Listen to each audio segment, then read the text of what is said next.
Okay, so I know it's hot out. You guys all look a little bit deflated, but you should perk up because we have an amazing speaker today. I'm very, very excited.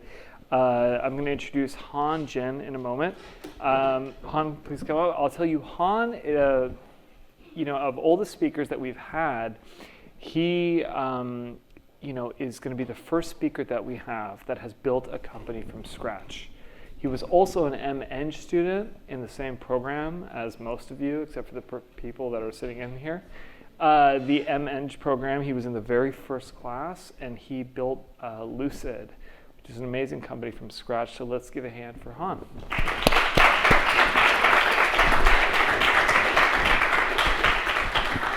Okay, and so as always, if you have questions at any point, please go ahead, just raise your hand, and our mic person will deliver the mic. So, Han, welcome. Thank you. Okay. Glad to be here. Great. So, let's start first and talk about just Lucid. Tell us what Lucid does. Sure. So we focus on 3D capture, and we want to bring it to as many devices as possible which have cameras in it. For example, your mobile phone, allowing it to capture 3D pictures and posting it on Facebook. Or, like in the beginning, we even built our own 3D camera and distributed it across people and consumers. Okay, how is this different than other cameras that are on the market right now, for example? Yeah, so there are not many cameras in the beginning in 2015 which was capturing 3D. And then also, if you look into phones nowadays, not many phones offer the option except like iPhone X or very specific phones with special sensors and very expensive price tag on it. And so if you had that as an app, right, that means anybody can download, anybody has access to, then ultimately what you can do is allow anybody to capture 3D photos.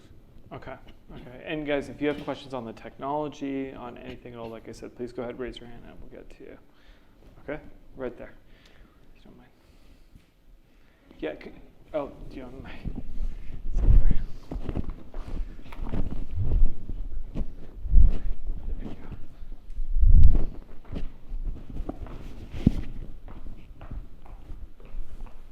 there. This one's pretty basic, but what is a 3D photo? Oh, what is a 3D photo? If you go to Facebook and you search 3D photos, it's a photo which, when you scroll, it moves. It's like when you imagine Harry Potter's newspapers where the pictures were moving. That's the same effect you can get on your phone as well. But maybe to start off with, who of you in this room want to be an entrepreneur one day? Nice, so many.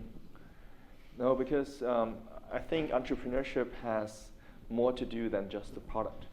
And for me, when I first started Lucid, I didn't quite understand that.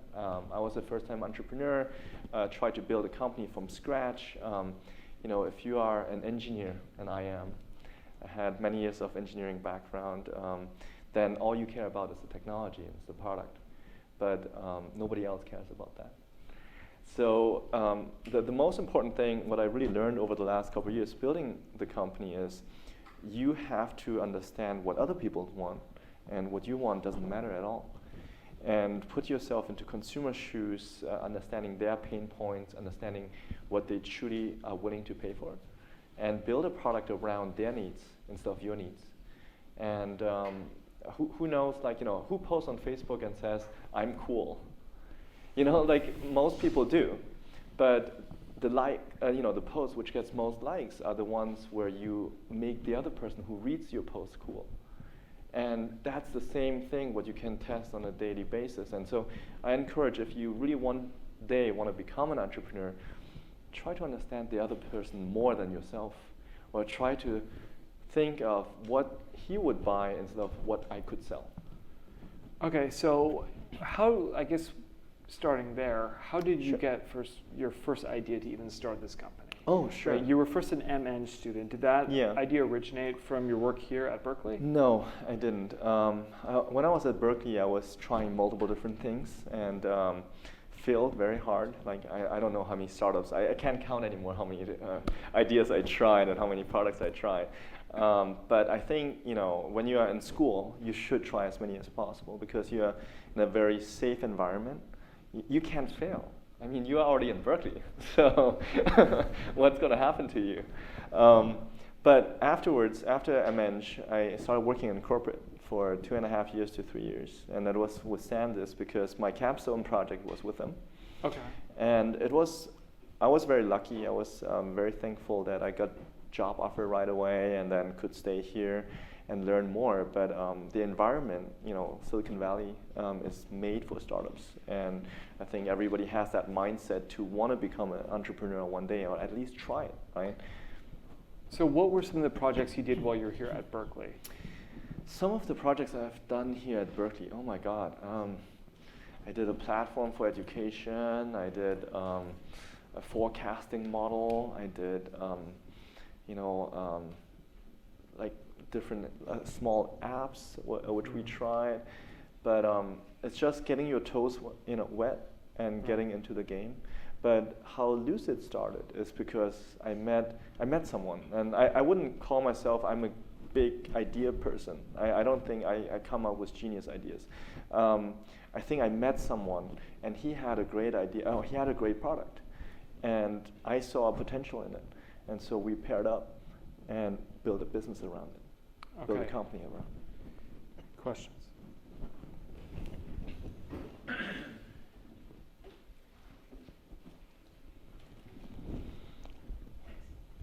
You talked about it a minute ago how you need to be aware of the customer's needs and be willing to pivot your idea to meet their needs. I wonder if while pivoting and moving more towards the customer's needs, do you find yourself like losing passion in the product, and can you still be an entrepreneur if you don't have passion in the product? That's a really good question, and I think it's it's a tough call to make, especially. I think most people would recommend you to say like, hey, don't pivot your idea. Okay? You should start off with understanding a customer pain point and then build the technology around it. That's how you build the most successful businesses.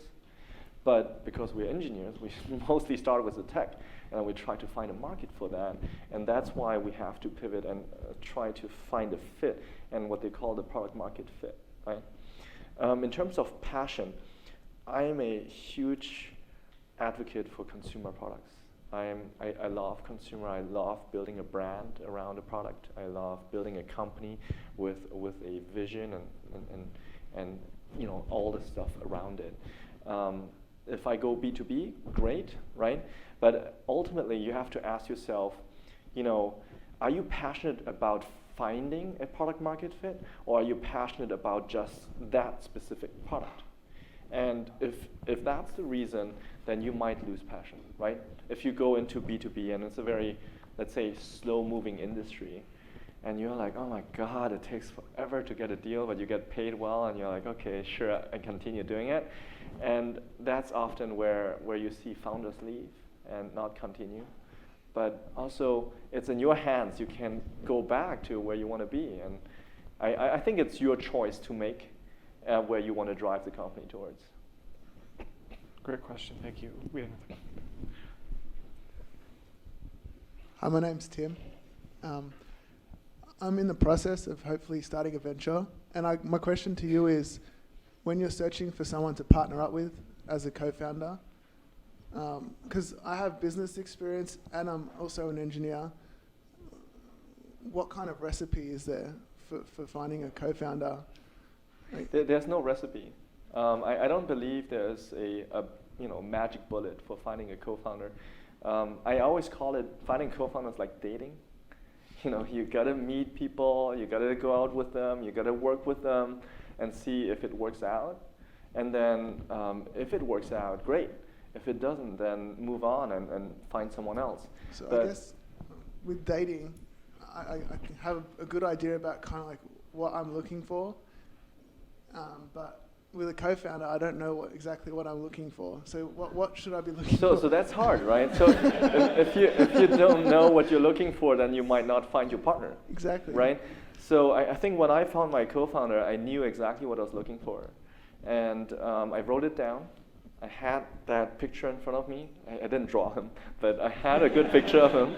And I just kept knocking on people's doors. I asked my friends, like, hey, do you know someone looking like this? Right, and I was just, and at some point I got referred or introduced to someone who was fitting my profile perfectly, and then moved on from there. Could you share some of those attributes? Oh, I mean, like, so, I wanted to work in computer vision. I wanted to work something related with 3D and immersive content. I wanted to have someone who is more technical than me, who can build it out and scale it, because I think how you want to find a co-founder is, he should be as driven as you, but from a skill set, he should complement you. That means don't find a co-founder who's like exactly the same like you, and because you guys are going to step on each other's foot. Find a co-founder who is really strong in the areas you are weak in, because then you will form a team which is much, much stronger together, right? And for me, that was pretty much the point. I studied industrial engineering here. I call industrial engineering fake engineering to this point. Still, we do math, okay? We don't build stuff, right? And don't take it the wrong way. But I can't code or build with my hands, and so I need someone who can do that.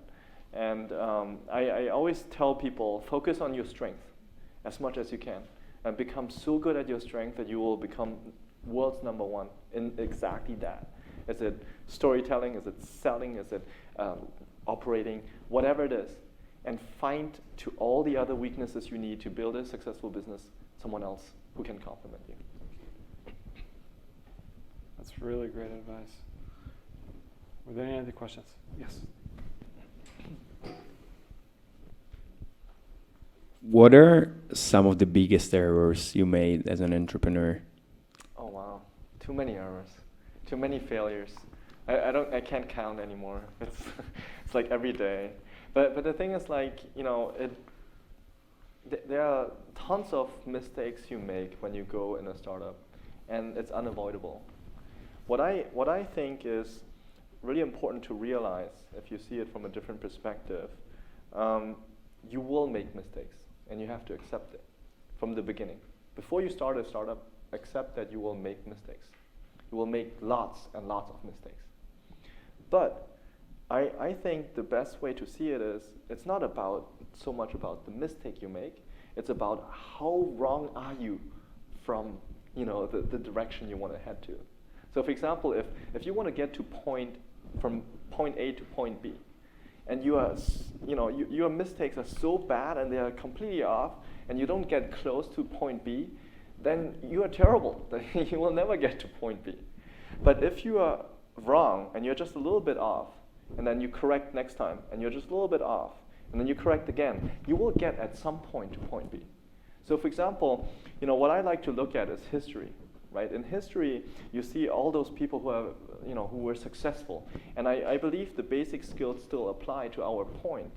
Even in this decade or century, it still applies. So I look at the seamen, the people who are on the sea trying to discover a new country, right? And someone wanted to discover India and ended up in America, okay? And that guy wasn't looking for the next big milestone or the next city. He was trying to, when he was on the sea, looking for a star, and he was using that star as a navigation. That's what you should do. Because you will not have a straight line. You will have a line where you have to course correct. But if you understand where your star is, where you want to be ultimately, then you will get there at some point. So let me ask a question about that then. So if they are trying to find the customer need, let's say they have a technology or an idea or something that they've built, and they're trying to see if it is a product market fit. And like you said, maybe don't just build what you want, but build for what the need is. How can you, or where do you start? If they're asking potential customers or clients and they're getting feedback in different directions and there's too much information coming in, how can you validate if your technology is a potential business idea at the early stage? That's a great question, and I think one of the hardest to solve, right? I went to one of the classes here at Berkeley when I was here, Steve Blank's, what's a ThinkPad or Lean Launchpad? Launchpad. Lean Launchpad, right?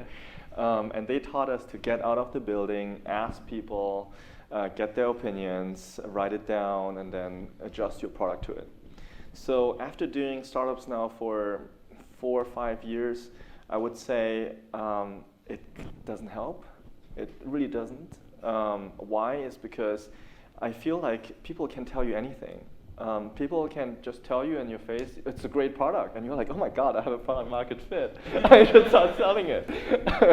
but the thing is, like, what I notice, what really helps, and over the last couple of years, is to learn how to acquire data.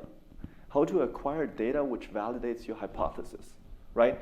So that means, you know, are you able to build, I don't know, find hacky ways how to build a website and start acquiring all the people who are subscribing because they're willing to do it? Are you able to ramp up a website where you make people pay and people start clicking on your on the pay button or buy button, and you can record that? That's actual tangible data where people don't lie to you. And that's when you can find out product market fit without subjective or biased feedback. And so what I would, compare to a couple of years ago versus how I see startups now is find the best way to acquire data. You are strong enough to analyze data. You're strong enough to find ways how to have the right data. So find it, get it, and prove your traction if it's right or wrong. And if it's wrong, then find something else where people might respond and actually buy what you want. Now, this is a really specific and kind of hard question. If it's a consumer electronic, right, and it's not something like an internet site that maybe is easier for somebody to interact with, if it's consumer electronics that's still in the design phase, right? We have a lot of people here that are mechanical engineers or maybe building a product, or the capstone projects kind of range everything. Right. How can you, I guess I'm trying to get to the early kind of idea, right, to when you're launching a product. How can you tell at the end of the day what data would be helpful to you when you haven't really launched it, or if it's still, where do they start? I tell you an example, right? So because we were building cameras in the beginning, and building a camera actually is really hard. I had no clue. When I first started, I was like, let's do this, but I had no clue how hard it is to build thousands of that hardware device and ship it. I had no clue. So what did I do? I coded my own website, put a subscription, and had people subscribe through email, right? That's the first step. Okay, communication, being able to have a display where you can test if people want it, right? The next thing you do is, okay, that might be not good enough, right? People subscribe everywhere, so you reach out and they drop off, right? You send out your first newsletter, everybody drops off, and you're like, oh God, okay. So the next thing I did was I started charging people. So I added a charge button on my website, and I was like, I charge you $499 for my camera. Let's see if you're gonna buy it. And it was crazy. I had orders. I had people who put their credit card in and actually wanted to buy it. And I was so surprised. I gave that guy a call. I was like, hey, dude, I don't have a camera for you, but thanks for placing the order. I really appreciate that. I'm going to give you the money back, but can you tell me why do you want it?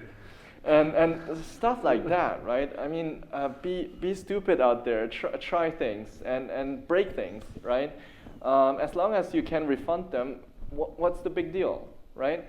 And when we started learning from those kind of inquiries, we started going bigger and bigger. That means the next stage we build up is like a crowdfunding campaign. So we did one on Indiegogo and then collected more orders.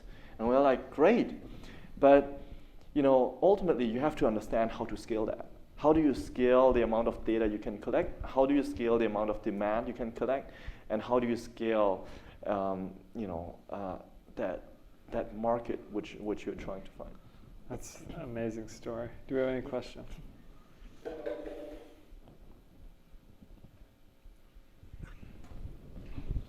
Guys, please put your laptops away and your phones away in class. What did that first person, how did they respond when you said that I don't have a camera yet? Like, what did they say? He was a very nice guy. He took my call.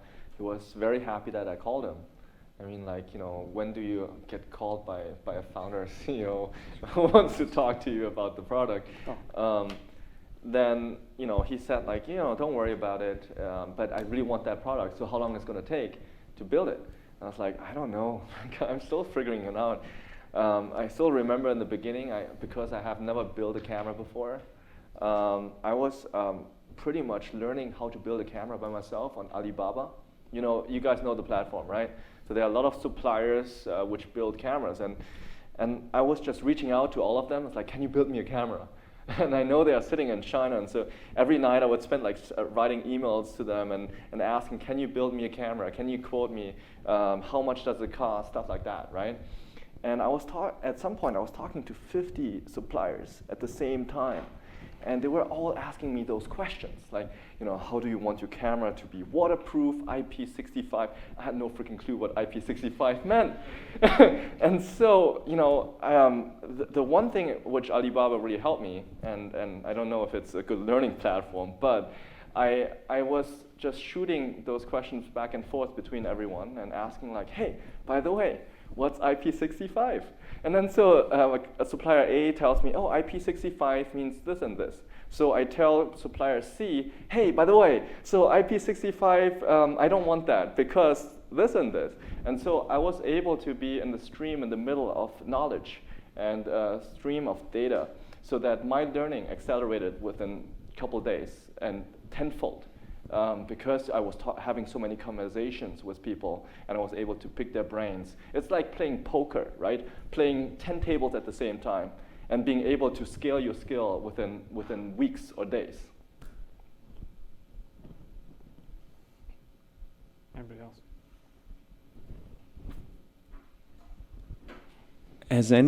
Has anything changed in your life after you got nominated on Forbes?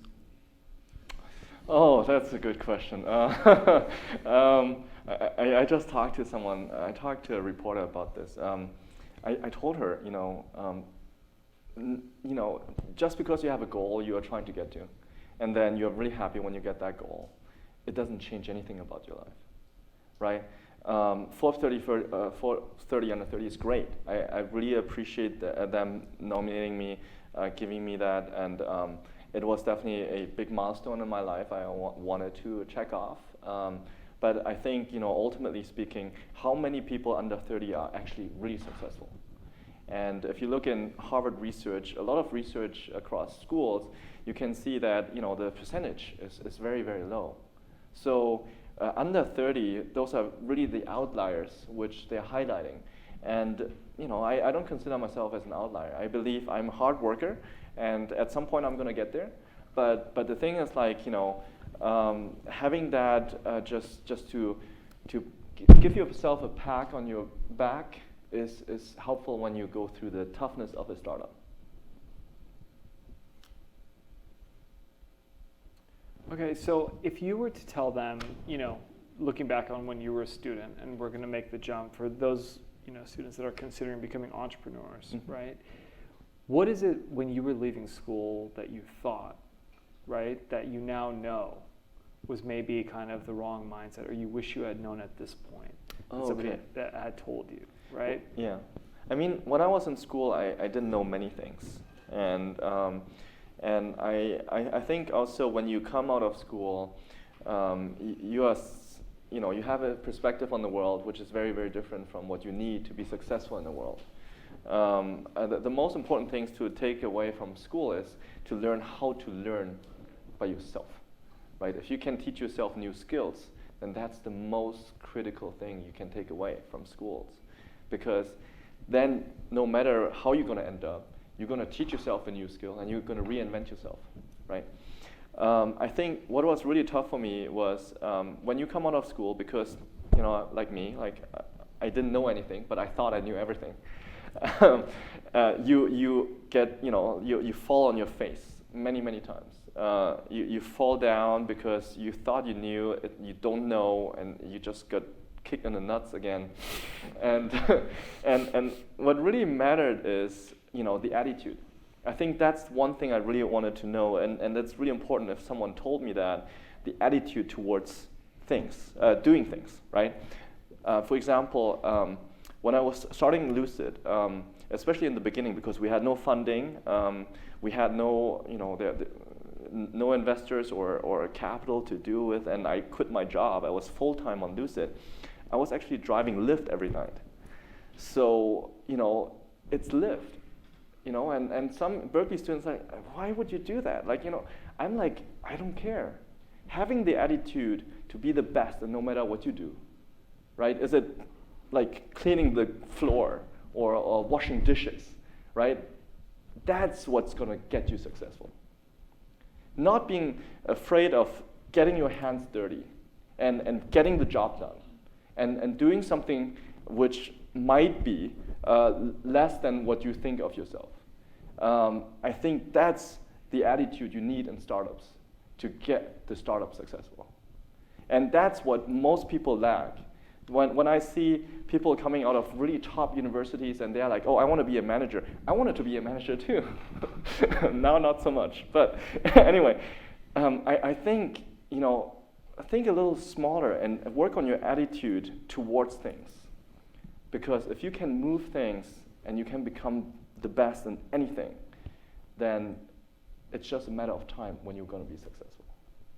I have to say, this is one of the most real and accurate portrayals of startup life I've heard in a long time. Thanks. Really, because a lot of times you'll have startup founders that come up here and just talk about, they'll give a couple very minor failures along the way to portray lessons learned, but they mostly talk about their successes. But startup life is very hard. Yeah. It's very difficult, which is I think that a lot of people don't truly understand the kind of frankly emotional toll for sure it takes on your life. We were talking about this before class. Yeah, we were talking about that. The physical toll That's correct. that it takes, and just overall, you were kind of talking about, and I think this is really interesting and good learning for class. You have you said, serious exercise regimen that you have every single morning to keep you kind of grounded overall, just for everything that's required of your startup. That's correct, right? Because I believe, you have to see life in 3 areas, right? So relationships, career, and your physical health, right? Each of those 3 areas will impact each other, right? If your health breaks, it will impact the other 2 areas. You won't be as efficient in your career, and nobody's going to hang out with you. Not that extreme. But, think of your life in those 3 areas. And if you can understand that those 3 areas have to be balanced in order to be able to sustain yourself and to continue working. Let's say you do a startup and you grind yourself for 3 years or 2 years or whatever, and you end up in hospital.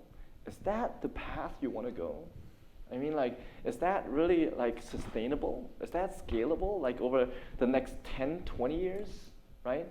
You have to really ask yourself, and that's the trade-off you're taking when you're going into a startup, because you have pressure, you have the ups and downs, you have the emotional parts, you have the arguments and things which don't work every day, and you have no average days. There's no day where you come out and it's like, oh, yeah, that was average day, that was great. No, it's mostly extremes. It's either you have a really bad day or you had a really good day, right? There's no in between. And so imagine going through that many years. Then you understand what kind of debt you are taking on. Because that's why it's so important for me, every morning. Every morning at 6, I wake up, I go to the gym, I hit in order to get the stress out, to build resistancy to what's coming down the day, right? Taking time for myself to meditate and be in the zone, and then get out there and get it done. Yeah, that's great. Questions?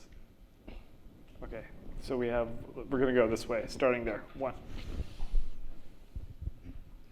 You mentioned you went into the workforce initially for a few years before you started the startup. A common narrative that here at Berkeley is, let's go work for a few years and then start a startup. What advice would you give to somebody that wants to just get into it straight out of school? So I think there's no perfect approach here. I wouldn't say some people who go directly out of school into startups versus people who go into workforce first and then go into startups are more successful. There's no proportional relationship to that. But what I would say, it was good for me looking at my path, it was good for me to see corporate.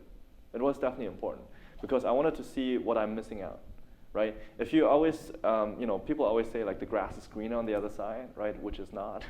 But if you don't know and you haven't seen it, so you don't really know if the grass is greener. And so if that temptation is not gone, then you might be, driving yourself crazy later down the road, right? So if you want to directly go into a startup right out of school, do it. Because I think one of the biggest regrets I had was that I started way too late. I started when I was like 26, 27. Like some kids here do it at 18. And because the earlier you do it, the less risk you have. Let's say you fail. What do you have to lose? Right? You have nothing to lose. You're young, you can stand up again. You can do it again. Or you go back to corporate and you make money, right?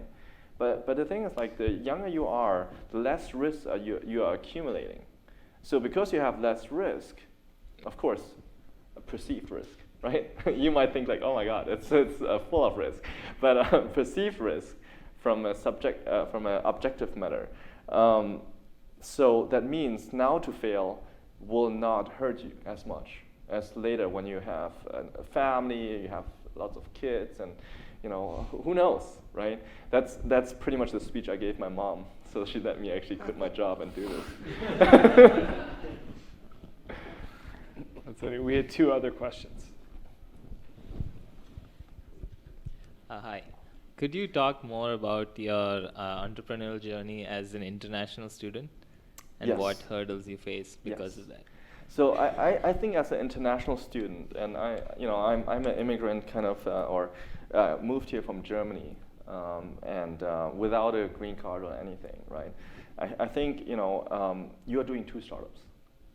One startup is called your actual startup, and the other startup is immigration. And so you have to figure out how to balance both and make both work, which is extremely tough. And I know nowadays, like in 2012 when I got out of school, it was a little easier than now. Now it's a very big challenge, right? And so you always have to go out in the world with 2 startups running at the same time, trying to problem solve on both sides. And I was so relieved when I was able to fix both, right? Or fix one of them and then have only one to deal with because you have much more focus. So as an international student, now with the, what's that, OPT, right? You guys have 3 years of OPT, right? I think as an international student nowadays, in this generation, you should ask yourself, do I want to be here? Do I want to stay here for the long term in the United States? Or do I want to just, try something and then go back, right?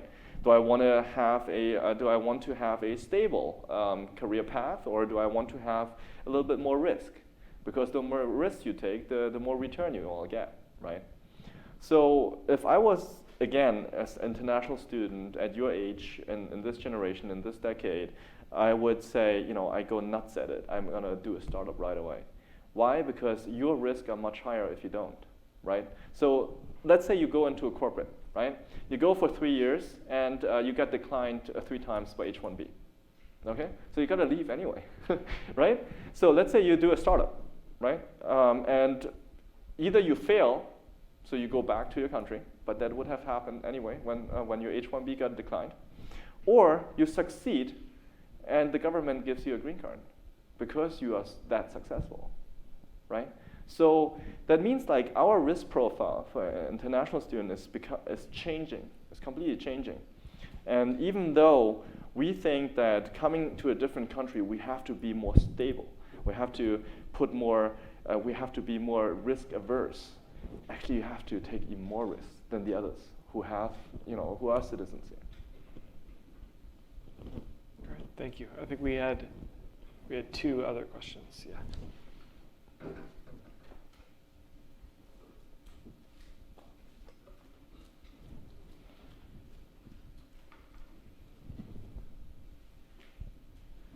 Hi. The question I'd like to ask you is about vision. I'm curious whether realistic or complete moonshot, whether it's related to your work at Lucid or not. If you could see the world fundamentally altered in any way superseding your lifetime, what would it be?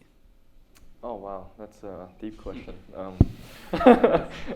It's funny because I come out of a different culture, and I define vision as an American thing, and not because I suck at it.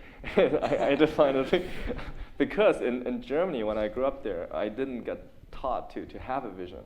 Right? We Europeans don't think of moonshots. So we think of how do we run the next 100 miles in this car. So I think vision is something I really learned from some of my advisors who pushed me to think more of a vision, to think bigger, because vision will drive passion, will drive teams, will drive people. And that's something which I actually just learned in the last half year to a year, because I was always working on a vision before, but that vision was always very small, right? And I feel like to convince investors to be able to build a big company, you have to have it first in your head. And if you have a huge vision in your head, then ultimately you will be able to build it if you are good in execution. And so as I started working more on my skill for vision, I do believe that the content, like the media, is changing. Looking into trends of how consumer behavior is changing, that we nowadays get more attracted to videos, right? Well, so instead of looking at a picture, we like to look at videos in consumer behavior.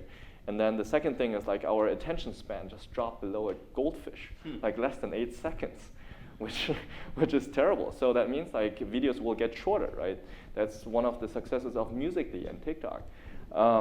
But what's next? Always asking yourself that question: what's next?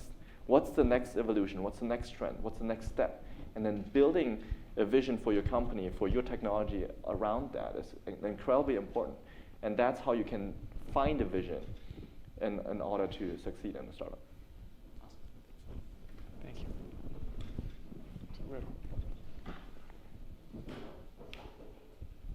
Hi, so I have 2 questions. The one is more down to the ground. I'm an IOR student, so I just want to know that what did you get out of IOR, and how do you think it has helped you or not have helped you in your career? And my second question. Do you want the honest answer? Yeah, honest answer. Okay, good. For sure, honest. Why wouldn't I want an Turn off the honest cameras. answer? No, it's okay. Stop All the right. YouTube live stream. Yes, go ahead. And my second question is, as you mentioned, you think, as students, we have a very different perspective per se, or there are a lot of things that we couldn't know, or you didn't know as a student. So just in general, how do you think we should broaden our perspectives in the industry or in the tech world as a whole?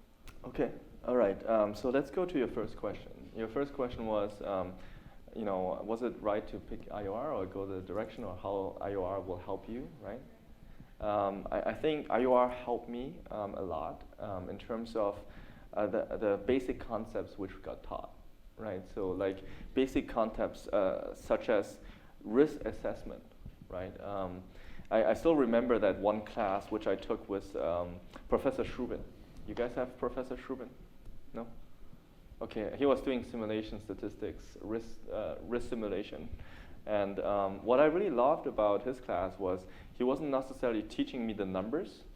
He was teaching me about the concepts around the numbers. That means every decision, every action you take has consequences. Understand the consequences, and then come back and make your decision, right? Being able to assess the world like that was incredibly helpful for me, because I use it almost on a daily basis. For me, a startup is like game theory, right? You assess different scenarios, you know the outcome and consequences of each scenario, and now it's your dilemma to pick, right? So that's one thing which IOR really helped me with. Now your second question was in terms of perspective, right? How do I broaden my perspective, right? I don't want to recommend you to drop out of school because that's not right. But I think doing things outside of school is helpful. For example, building a startup, right? You are always faced with the outside world. I like what schools are doing now, that they're encouraging people to build their own startups while they are in school, which is great, right? So you can build a startup and talk to real people outside and find out if what you're doing is right or not. being able to engage with that versus the traditional way of how education was structured around, you study the numbers, you study the concepts, or you study the cases, right, the case studies and stuff like that, and then just think inside of the box, will disappear because you will get beaten up by the real world, which is great. Because that's how you actually get feedback about how the world looks like. Sorry, like the first question, is that a real answer? Oh, that's a real answer. Yeah, for Okay. sure. I mean, like, It's I'm, like I'm there's- on camera. No, There's a trend it's a real for answer. It's a real answer. there's a trend for a lot of IUR students to switch to EECS, and I'm personally also considering about that. Oh, wow. Because my reason for myself is just you learn more about how to actually build something. But yeah, like what would you say about that? Let me tell you a quick story about that. Because I was IUR, I graduated with IUR, I didn't do EECS at all. I went into the workforce, and the first thing I learned about working at Sandus was, I was working in demand planning and forecasting, right? So I could, as an IUR student, you can draw the math models, the stats models around how to forecast. But then it's just a formula, right? So what you're gonna do with it? So because I wasn't able to use them, right, in the real way, I taught myself every night, 3-4 hours coding. And then I coded the entire thing within the first 6 months when I was at that work. And basically what I'm telling you is you can learn anything, right? You don't need to switch to EECS in order to be good at building stuff. You can teach yourself every night, just go and learn coding, and then build whatever you learn in IUR, right? There's no, I think looking at the perspective of, you are not limited by the courses you take. You are limited by the mindset you have of what you think is possible. I actually have a follow-up question to that. So I think, and we'll end shortly, but would you recommend that the students that are in this class focus on, learning things that are in their areas of strength? Should they spend their emphasis on that, where they see they have a lot of potential? Emphasis on the areas of maybe weakness that they can tell they're not as strong? Or, conversely, their areas of passion, right? Or maybe the areas that they're not as interested in. How do you place your emphasis if you had to start all over? Okay. Right? Where would you put your learning emphasis? Because I get a lot of kind of questions from the students. I'm not super interested in coding or in this, but I feel like I should keep doing it. What would you tell them? That's a great question, and I always ask myself, when I learn new things, right? So one of the things I notice for myself, right?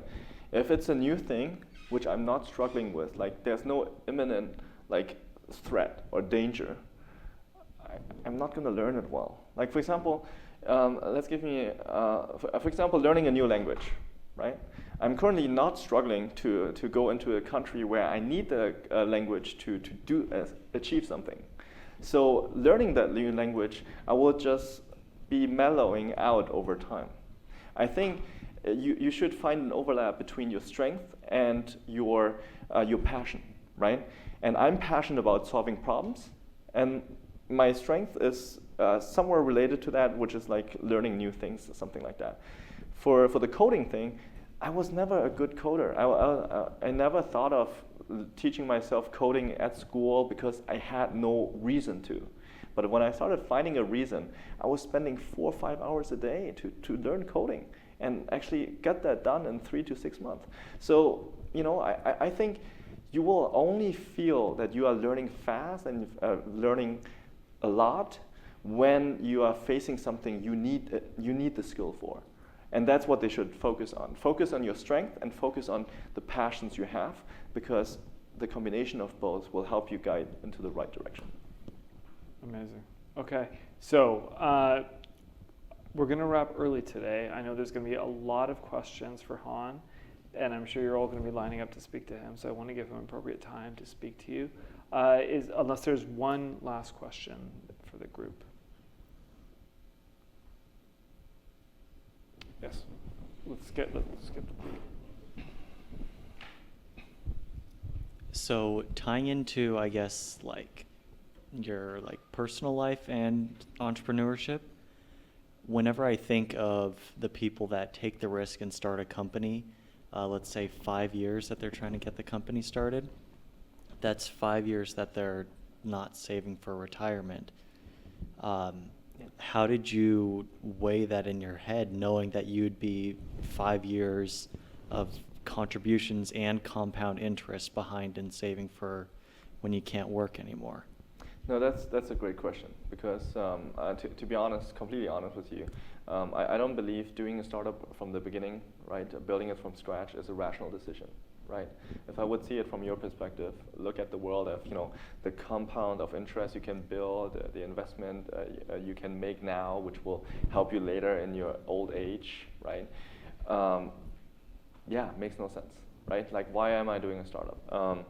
Of course, and then, going into a startup thinking like, oh, I'm gonna get rich, is also makes no sense, because the chances that you're not gonna get rich and be poor is much, much higher, right?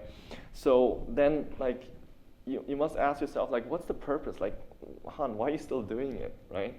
And the thing is, like, for me, when I was working in corporate, I realized very early that having a great salary coming out of school is amazing, right?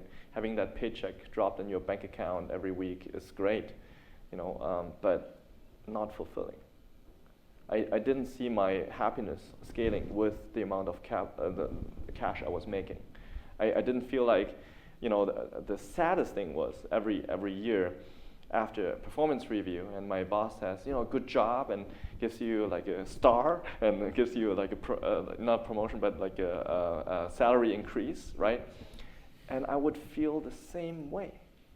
I would feel even sadder, which is, it's not okay, right?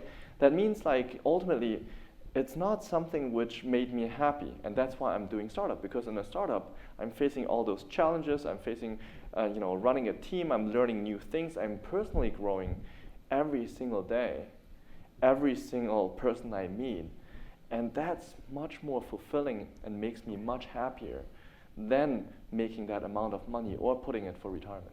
And of course, one day, you're gonna sit in your villa with your wife and enjoy your retirement. I might be like somewhere like at the beach, sleeping on a blanket or whatever.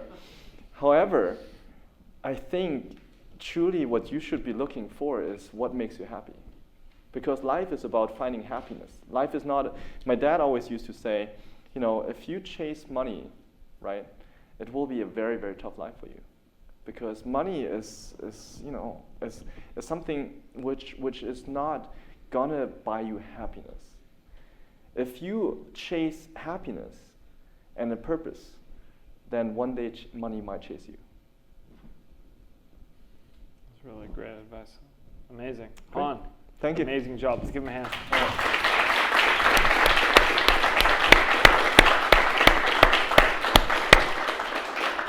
And for everyone who came today, I have a small surprise.